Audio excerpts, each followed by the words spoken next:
sabihin kung paano ginagasta ang pera ng bayan. At ang pera ng bayan ay ginagamit ng mga corrupt at magnanakaw. Alam niyo po, nakakalungkot kasi yung kadalasang comparison sinasabi nila, 135 million lang naman yung sa kapita.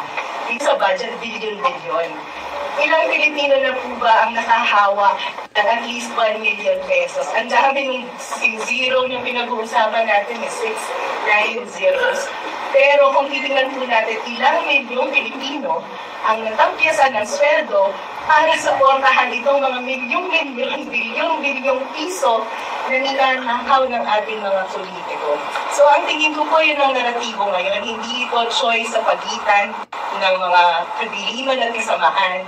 Ang third choice po natin ay ipagtanggol yung karapatan natin bilang mamamayan, bilang taxpayers na patuloy, tinatapyasan yung sahod natin ng gobyerno, pero yung mga programa naman na isinusulong ay budget natin. Actually, hindi lang ito nangyayari dito sa 2025 budget. Nagsimula ito 2023. Sinisimulang tapyasan yung mga proyekto ng gobyerno na para sa mga taong bayan. Yung PhilHealth patuloy na lumiliit yan. Ngayon, nagulat tayo, zero.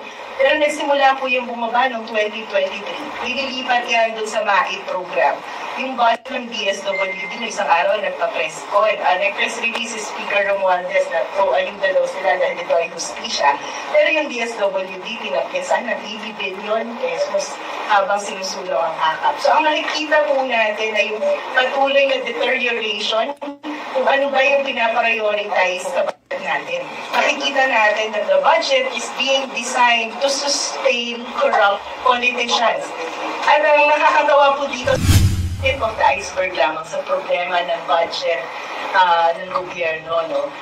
Ang usapin po kasi dito, hindi lamang kung may pera ba yung PhilHealth or hindi. Binanggit ko na rin ito na ilang beses. Social contract po kasi ito sa pagitan ng taong bayan at ng gobyerno. Kasi tayo po, patuloy na nagbabayad ng taxes at contribution sa PhilHealth. So ang expectation dito, at malinaw sa utas, ang gobyerno ang magbabayad ng premium ng mga kababayan natin na hindi kayang magbayad ng premium.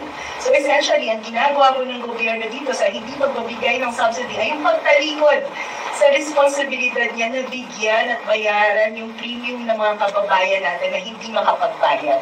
So ano po ang implication nito? Pinapasa na naman ay yung responsibilidad. Hindi mawawala ng pera yung PhilHealth kasi tayo po mga manggagawa. Patuloy na nagbabayad eh.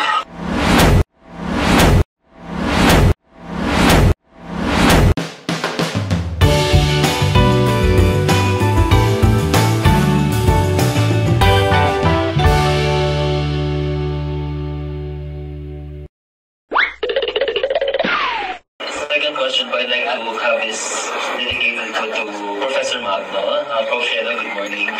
Prof, you've been voracious, if I could put it that way, in defending campaigning against the zero subsidy for PhilHealth for the BICAM approved budget. But some analysts and political observers have also noted that with relations to the universal healthcare law, hindi lang naman daw po approaching yung GAA, yung pagkukunan ng funds, kundi yung same tax and all that. So, and given that there are issues surrounding PhilHealth as well, especially the 138 million, 138 around that figure million na pang anniversary party daw na pinost ni Dr. Gachon. In your view po, how can you and all the Filipinos as well hold the line between defending yung pag-restore ng cut sa PhilHealth, yung pag-restore ng appropriation sa PhilHealth, and also calling out the agency for its supposed yung deficiencies dito as the state insurer at yung mga systematic problems na gusto rin resolvahin ni Secretary Herbosa na siya rin naman na-defend kung bakit tinapyasan ang budget cuts sa PhilHealth for this Actually, yun kung usapin ng PhilHealth ay tip of the iceberg lamang sa problema ng budget ng gobyerno. No?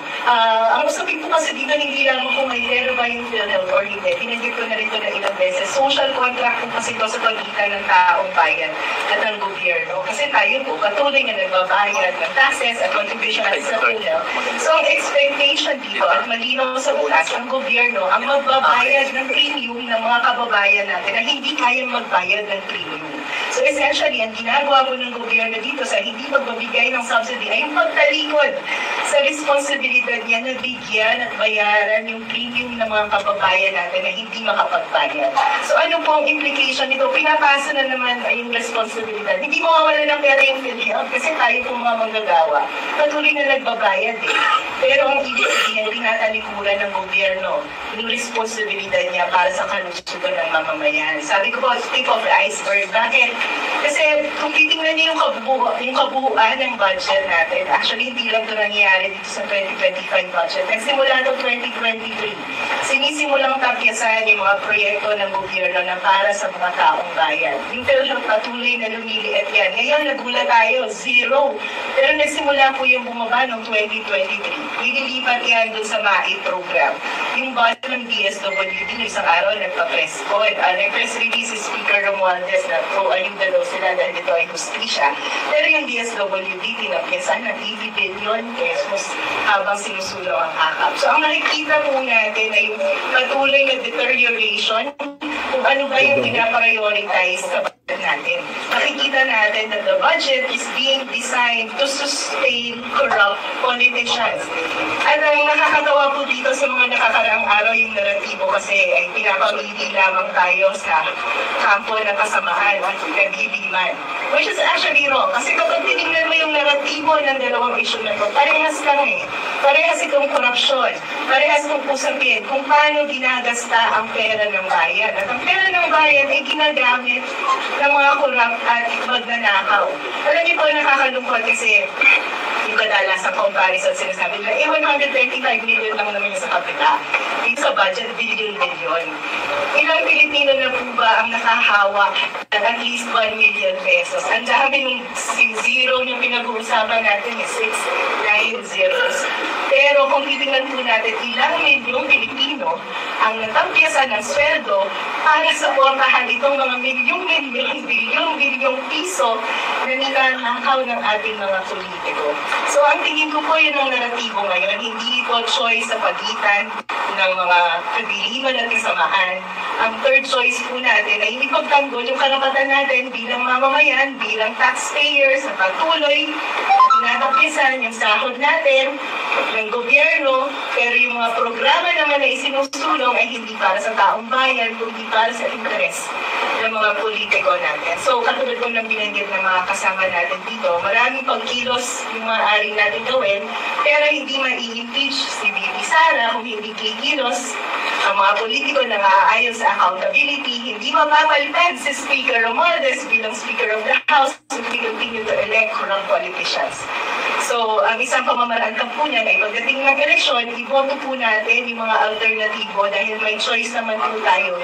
Hindi lamang yung laging nananalo dahil may pera, hindi lamang lagi yung bakura. Last question for couple up now, Professor Magno or any other co-conveners. Kung sakaling yung budget ko na ito ay status ko pa rin, although sinabi doon ng Malacanang na nire-review daw nila ang budget, although should the budget go status ko na para bang konti lang binawasan sa DPWH, tapos konti lang dinagdagan and something like that, or walang ginagawa at all, so to speak. What are your plans on challenging this to the Supreme Court? Would you file a TRO or would you file a case? Kung sakaling yan man po ang magiging case ng budget natin. Sa grupo po natin, ang panawagan natin ay hindi maaaring line veto lamang gawin ng presidente. Kasi kung line veto, hindi naman niya pwedeng dagdagan ng budget yung PhilHealth. So nawala na sa PhilHealth. Zero kasi walang line item. So you cannot add. Ang kailangan gawin ng presidente ay ibalik ito sa Kongreso, i-veto ang buong budget. At makipagtrabaho sa Kongreso na siguraduhin ang napaprioritize sa interes ng taong bayan. Kung hindi yan mangyari, mapipilitan po talaga tayo mag-file sa Supreme Court ng kaso dahil maraming unconstitutional provisions itong sinusulong na budget.